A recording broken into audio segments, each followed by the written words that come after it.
Hey there, cats and kitties. I am the Blues Man, Johnny Blues, and this is going to be a brief little review slash first impressions video for Psycho-Pass, Episode 1.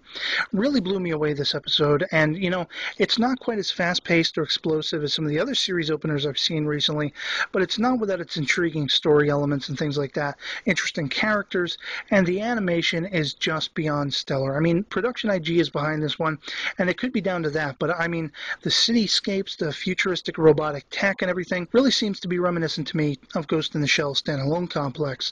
And that, right off the bat, that's one of my favorite series, so I love it. I love the look of this series. And we also begin with a flash forward of sorts to do with one of the main characters, Shinya, and what is apparently potentially an arch nemesis by the name of Shogo, sort of having a face-off. And the scene is very reminiscent to me of the end scenes you would see in Cowboy Bebop between Spike Spiegel and his arch nemesis, Vicious. One has dark hair, one has white hair, and it just looks like they are in the middle of a very heated face-off. Tensions are mounting, and we don't get a lot to go following up on that scene. It's like I say, a flash forward, something yet to come, but it just has me amped. Of course, when we get to the main story, there's a new girl on the block. She's an investigator with the police force by the name of Akane, and her first night, as luck would have it, is right into the heat of a criminal investigation. They're looking for this criminal by the name of Akira, who has taken a woman hostage, and it's because his criminal coefficient, this is something they psychologically log now. They have devices that can sort of log where you are mentally as far as could you become a criminal.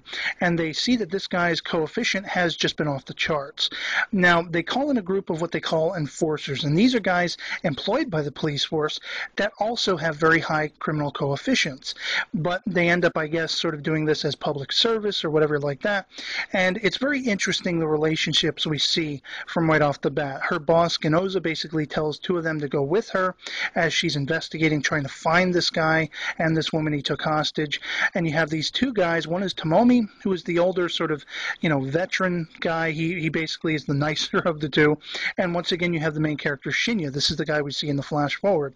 And he seems to be, I don't know, he's moody. You could put it that way. And he's not quite as friendly as Tomomi is to Akane. And it's just very interesting, already seeing an interesting character dynamic building between the three.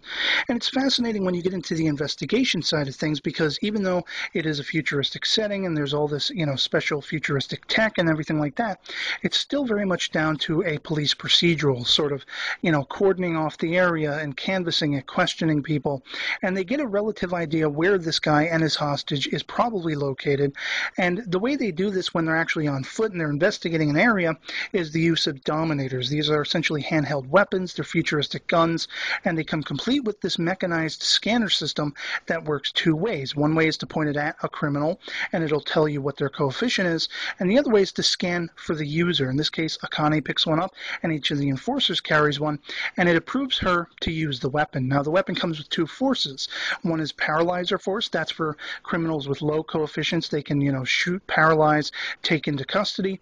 And then there's the okay of lethal force. If someone's coefficient is too high, and it looks like there's no going back, well, lethal force is then approved.